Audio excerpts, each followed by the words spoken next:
This is how the legend of Mexico's most powerful criminal, El Chapo, ended. A tired, middle-aged man bundled into exile in the US. And this is where it began. In 1994, a cartel middleman was caught on film for the first time. Joaquin Guzman had just been put in a maximum security prison. But it wouldn't hold him. His first jailbreak, legend has it, was in a laundry basket. Once out, he began climbing the criminal ladder to public enemy number one. His Sinaloa cartel had links all over the world. He even made it onto the Forbes rich list. It was a huge leap for someone who in a Rolling Stone interview said he'd grown up the poorest of the poor. From the time I was 6 until now, my parents, a very humble family, very poor. My mom made bread to support the family. I would sell it. I sold oranges, soft drinks, candy. How did El Chapo go from that to Mexico's top criminal?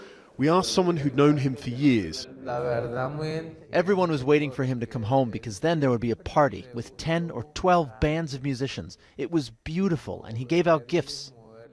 Someone likened El Chapo to a Mexican Robin Hood, but there's another side to the business he and his Sinaloa cartel dominated. They order to clean out plazas, corrupt police, and if they don't succeed or someone gets out of line, they kill them. That happens all over the world, so the narcos of Sinaloa wouldn't be any different.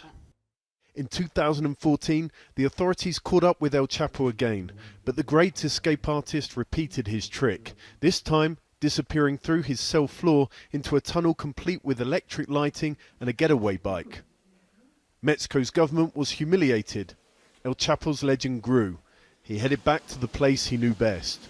These are the mountains where El Chapo was born and raised. They were his center of operations, a hideout and a refuge. He knew the people here, and out of reverence or fear, they would never give him up. It took El Chapo himself to do that, through his infatuation with Mexican superstar Kate del Castillo. He invited her to the mountains. Bizarrely, Hollywood actor Sean Penn also came along. But Mexican authorities were tracking their communications.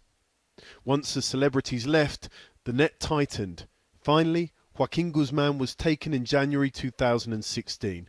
This time, there was no escape, and the legend finally became just a man again. John Holman, Al Jazeera, Sinaloa.